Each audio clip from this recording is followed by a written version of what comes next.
Gimana ceritanya kok bisa Kak Rusta yang ditunjuk sebagai pelatih PON? Karena kan sebelumnya pernah mengundurkan diri dengan alasan yang kayaknya rasanya ini politik semuanya. Dan akhirnya Kak Rusta mau mengambil itu. Sebenarnya waktu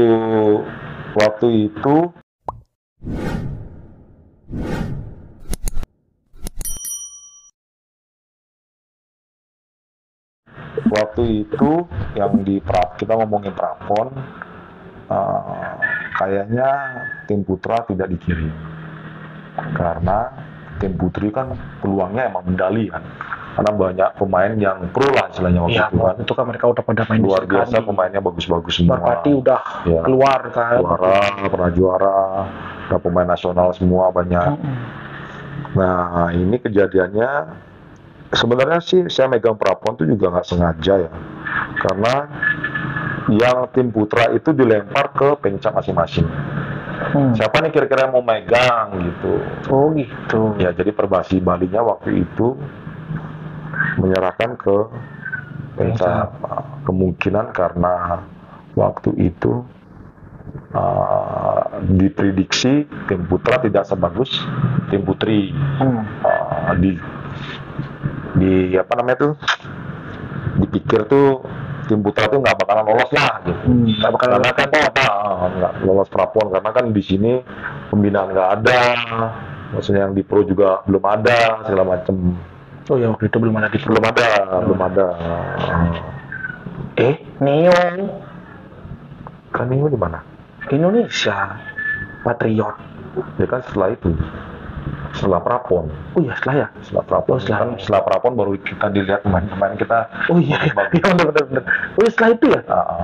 Jadi waktu itu diteleponlah sama Beli Wayu sama Kak Doni, ditelepon saya.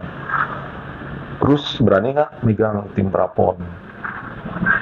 Kita yang handle gitu loh. Saya juga kaget juga. Wah, mereka nggak main-main ini. Jangan dianggap wah PON itu gampang lah. Karena saya sudah pengalaman main di PON, di nasional saya tak tahu. Jadi pelatihnya tuh yang pelatih skala nasional nih, pelatih yang sudah benar-benar pengalaman kan. Nah, saya juga takut sih sebenarnya, nggak berani saya bilang iya gitu loh. Dan saya bilang, wah kan ada Cok Wiwin. Cok Wiwin sudah. Oh iya, udah. Ada Cok Wiwin. Tri juga. Coba ditawarin gitu.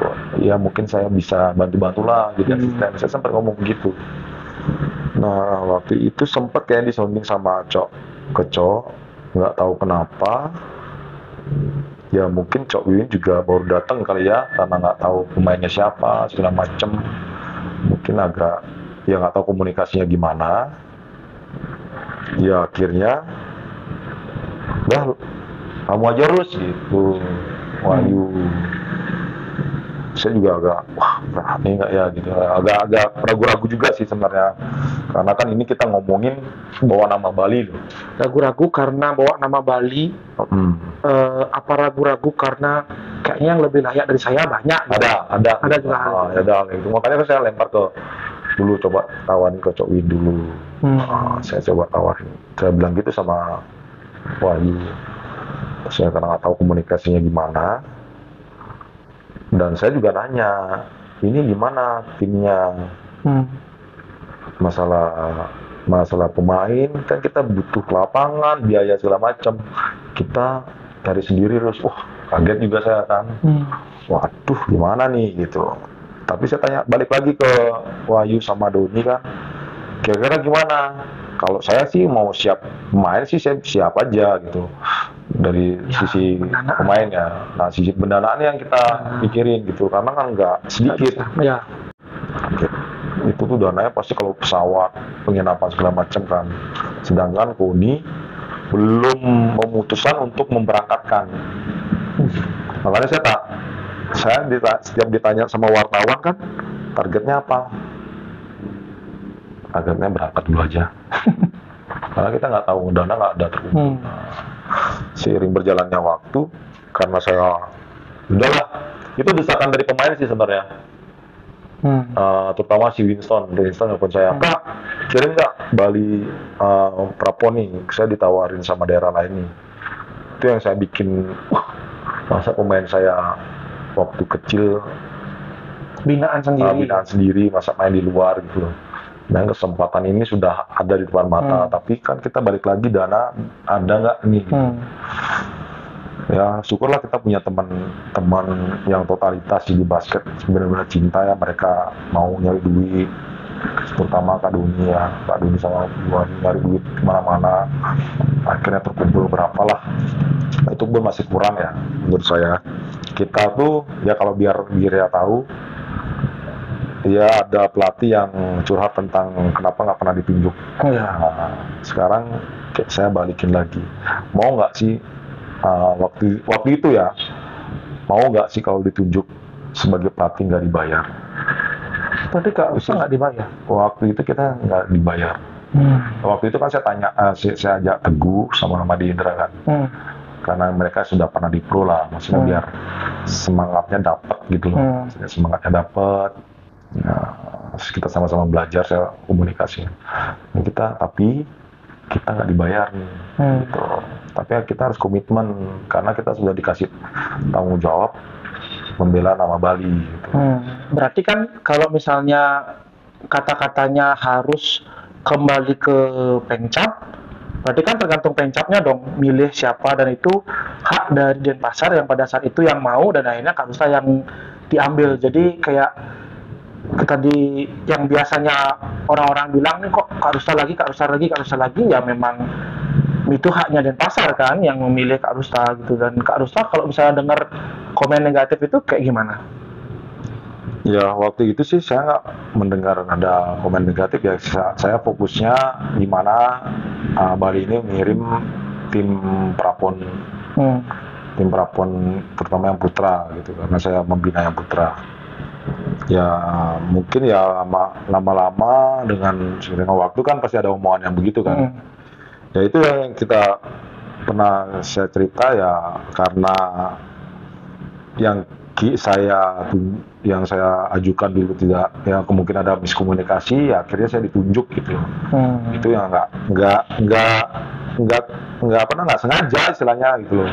Jadi saya ditunjuk, ya udah saya ambil gitu. Jadi itu cerita di balik prapon kemarin ya. Jadi benar-benar minim dana dan Kak Rustam yang ditunjuk. Kak Rustam memang benar-benar bekerja sesuai dengan hatinya Kak Rustam, walaupun itu dibayar dan tidak, jadi Kak Rustam tetap ngejalanin aja. Ya untuk demi anak-anak aja sih, karena kan kalau prapon itu kan pakai umur kan, kalau mereka sudah lewat ya udah nggak bisa ikut pon lagi. Gitu. Dan akhirnya menang, lolos ke pon. Itu uang cair.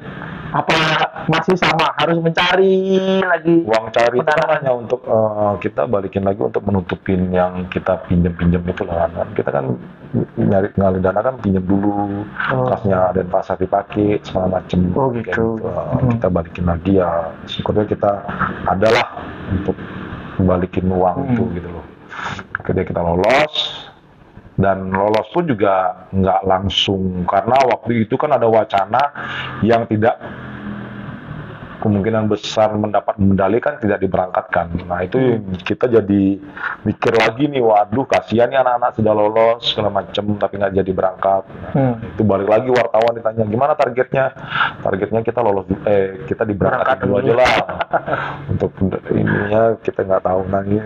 Dan kejadiannya tuh agak yang menjadi kendalanya itu kan, kita kan lapangan kita nggak punya perbasi, kita nggak tahu kalau kita nyewa lapangan dana lagi segala macam kan. Kebetulan kita dikasih di Gor Ngurah Rai, itu pun tidak standar dan lapangannya kan kecil kan misalnya. Itu menjadi faktor yang benar-benar kendala lah buat saya sama rekan-rekan di coaching staff. Ya, untuk TC waktu itu zamannya COVID waktu itu kan sempat tertunda untuk PON. Ya, kita mau berangkat pun juga si Winston sama si Irvin kena COVID kan. Jadi dia waktu kita berangkat dia masih di Bali untuk karantina. Ya programnya bener-bener sama sekali nggak jalan. Kadang naik lagi COVID-nya, kita nggak boleh pakai lapangan di gor lagi kan. Kita latihan mandiri di rumah. Banyak lah masalah yang kita hadapin waktu menjelang ke PON. Yang paling krusialnya itu kan si Irvin sama si Winston kan kena COVID. Jelang sudah mau berangkatnya, harusnya kita pemain kita sudah fit semua. Gusman juga kena COVID juga. Pas waktu TC itu kita benar-benar nggak komplit lah. Jadi kita berangkat dengan 10 pemain, terus Winston sama Irvin menyusul. Dan game pertama lawan tuan rumah, mereka langsung main nih. Dengan 10 hari mereka karantina nggak ngapa-ngapain. Ya syukurlah mereka lumayan main bagus gitu kan, bisa menang lawan, kita menang lawan Papua. Terus Bangka Belitung yang dia kadang-kadang dapat medali, kita menang juga. Nah mungkin game ketiga kita sudah mulai, performanya kita udah mulai menurun ya. Karena mungkin faktor capek karena program kita nggak jalan gitu. Coba seandainya program kita ngelakuin ideal, mungkin mungkin masuk 4 besar lah. Kita lawan Jatim game terakhir yang penentu kita kalah hanya berapa angka lah, 3 angka ya kalau nggak salah. Ya, sedikit waktu itu karena anak-anak juga sudah tak lihat faktor kelelahan juga. Ya jadi ya kita nggak lolos gitu. Tapi yang terpenting kan dari kita yang nggak pernah ikut prapon, nggak lolos prapon, kita akhirnya bisa.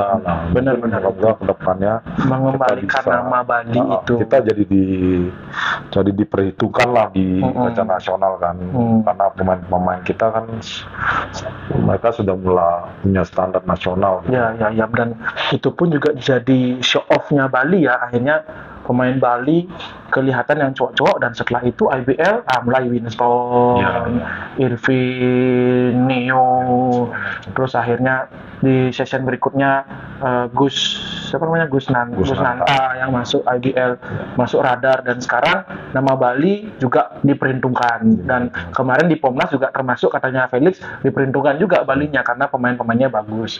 Nah itu dari PON. Nah, sekarang lanjut Ji ke karir berikutnya Kalsa, yaitu asisten di Bali United. Untuk Bali United sih kita sebenarnya harus bersyukur ya.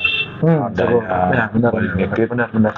Basket di Bali semakin lah, jadi semakin lebih gaungnya makin besar. Ya saya harap sih dengan adanya Bali United bukan malah dimusuhin gara-gara rusak gitu. Ya kan harus disupport lah, support karena cita-cita saya dulu sebagai waktu jadi pemain pro itu kan saya berharap moga-moga merpati bikin pro nih di Putra gitu. Dan saya bisa main bela Merpati gitu. Ternyata sampai saya pensiun nggak ada. Karena awalnya kenapa dibangun lapangan itu kan pinginnya mau pro kan gitu. Ini agak miris juga sih. Harusnya mereka bisa. Ternyata mereka ke tim putri. Ya emang prestasinya juga bagus juga kan, mereka pernah juara. Nah kalau kita ngomong kenapa saya masuk di Bali United, dan itu pun juga nggak nyangka ya, karena beberapa hari sebelumnya tuh saya tuh diwawancara sama Sigit. Nggak tahu juga Sigit juga belum tahu sih sebenarnya bakalan ada basketnya Bali United gitu. Terus waktu itu kita interview ya kayak ngomongin tentang masalah basket lah, karena saya kan pulang dari Amerika tuh juara itu DBL dengan tim putri. Ngomong lah tentang basket di Amerika tuh gimana segala macam, bisa juara di sana, kok bisa kepilih campnya apa namanya jadi pelatih mewakili Bali, ya ceritalah gitu. Dan di ujung itu kan apa harapannya basket di Bali, saya harap saya ngomong gini nih, ya mungkin Bali United buat tim basket pro, saya bilang gitu kan. Wah Sigit sambil ketawa, ya moga-moga lah ya kak, gini. Nah terus waktu itu ada di koran lah, di koran apa ya kalau saya tadi, terus di Instagram juga keluar Bali United membuat basket. Langsung saya telepon si Git, yang bener nih Git, masa kak? Dia juga nggak tahu kan. Bentar saya coba nanya ke orang Bali United. Terus ternyata dia bilang, oh ya kak bener gitu. Nah terus seiring jalannya waktu dan Sigit lah ditunjuk sebagai manajer. Manajer. Sigit ditunjuk sebagai manajer, terus ada Pak Yabes, apa namanya Pak Yabes? Enggak, Pak Yabes yang presentasi untuk mendaftarkan diri sebagai klub bola basket. Jadi kita meetingnya Beli Wahyu, saya sama Pak Yabes gitu. Mereka buatlah visi misinya kan, mereka jelaskan visi misinya mendaftarkan diri sebagai anggota di Perbasi Denpasar. Dia balik itu tuh anggota dari Perbasi Denpasar.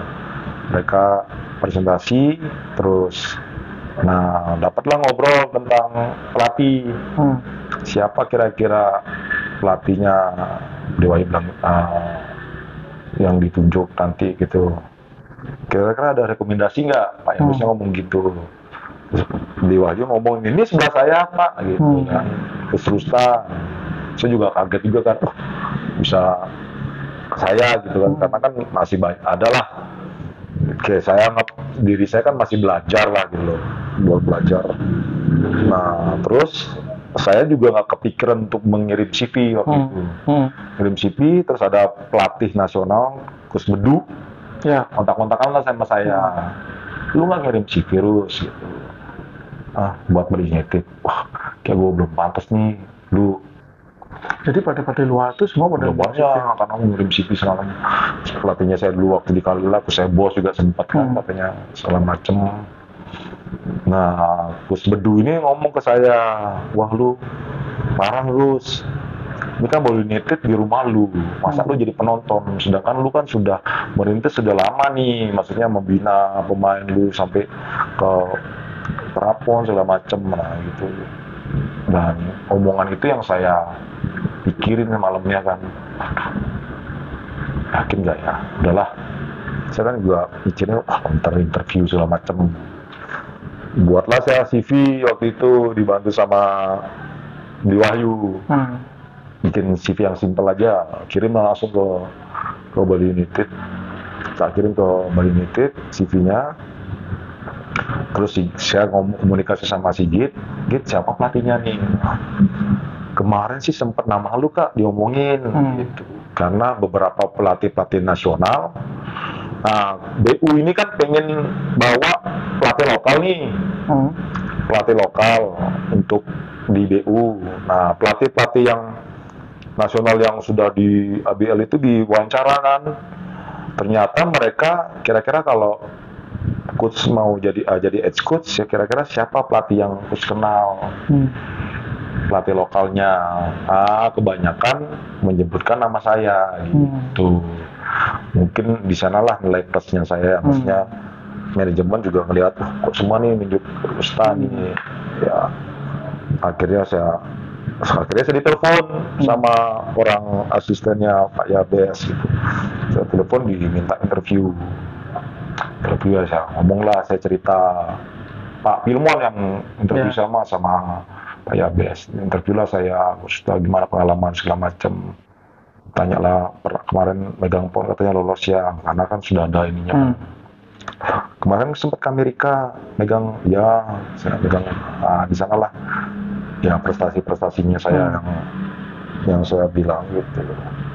Dan akhirnya selang berapa lama manajemen BU memutuskan saya direkrut menjadi pelatih. Nah itu kan sebelumnya kan belum tahu siapa head coach-nya nih. Terus sementara untuk jadi asisten ya, kemungkinan kita akan menunjuk pelatih asing gitu. Saya kan nggak tahu siapa pelatihnya. Gimana kira-kira? Ya udah, karena saya juga merasa masih belajar lah ya, transisi dari pelatih yang daerah ke pro itu kan butuh proses lah ya. Kita harus nggak segampang yang orang kira gitu. Karena saya juga mendalaminya, sebagai pelatih pro harus begini gitu. Programnya jelas, materinya jelas segala macam. Udah saya terima. Akhirnya asisten keduanya si Teguh. Saya bilang, siapa kira-kira pelatih satu lagi untuk asisten. Oh, ada Coach Teguh, saya sebutin Coach Anton, beberapa pelatih, Kak Adit ya sudah sebutin juga. Ya saya sebutin semua pelatih, Kak Bayu juga ada beberapa pelatih. Karena yang pelatih lain kan masih belum lah ya, maksudnya belum. Bugro juga ada kok, ada yang sebutin Bugro juga, karena kan berapa pelatih yang disebutin yang pelatih lokal. Nah akhirnya kayak Coach Teguh, karena dia juga pun plusnya kan kemarin sempat ke Amerika juga kan sebelumnya JBL. JBL mungkin di sana juga dilihat prestasinya dia, akhirnya dia juga pilih. Ya udah itulah. Tapi waktu itu Coach Teguh ngirim CV juga. Sepertinya kirim CV juga. Oh, gitu. Pasti dia ada yang mungkin ke Sigit juga ya. Jadi perekrutan pelatih Bali United itu kirim CV ya? Ya, kirim CV. Bukan dipilih. Gitu. Mungkin itulah yang mungkin banyak pelatih-pelatih atau orang-orang yang nggak tahu. Taunya ini temannya ini. Kenapa ya kadang-kadang kalau di Bali itu berpikir itu ditunjuk ya? Padahal sebenarnya kalau mau dicari gali lebih lanjut baru tahu nih, dia juga baru tahu bahwasanya itu juga ngirim CV. Kita kan yang melamar di BU itu benar-benar profesional ya, mereka benar-benar profesional. Ya sebelumnya saya juga sebagai pemain, kalau saya bandingin BU ini benar-benar yang profesional. Mereka punya standarnya lah, luar biasa standarnya. Kita hotel harus standarnya segini, segala macam. Terus pesawat harus standarnya segini, segala macam. Gaji on time segala macam. Apapun yang benar-benar profesional, anggaplah kayak kita benar-benar kerja. Jadi bukan kalau orang bilang, wah ini Rusta ditunjuk nih karena temenan sama Sigit mungkin ya, mungkin aja. Tapi enggak, kalau kita ngirim CV, terus karena pelatih-pelatihnya juga ditanya kira-kira siapa, katanya Pak Yabes sama Pak Firman bilangnya sih namanya saya sering disebut sama pelatih-pelatih gitu. Jadi ya mungkin itulah yang buat saya diterima di Bali United. Dan selama Kak Rusta berkiprah di Bali United, itu hal yang terindah yang Kak Rusta rasain, karena kan ini sekarang udah masuk tahun ketiga ya, mau tahun ketiga. Selama 2 tahun kemarin bersama dengan Coach Alex, momen bagusnya apa, momen buruknya apa yang bisa di-sharing ke penonton? Momen yang bagus itu tahun pertama ya, pasti tahun pertama itu pasti lebih berkesan ya, karena kita benar-benar yang dari nol tim.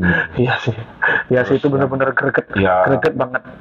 Orang juga ya ada yang happy, ada yang enggak juga pasti kan.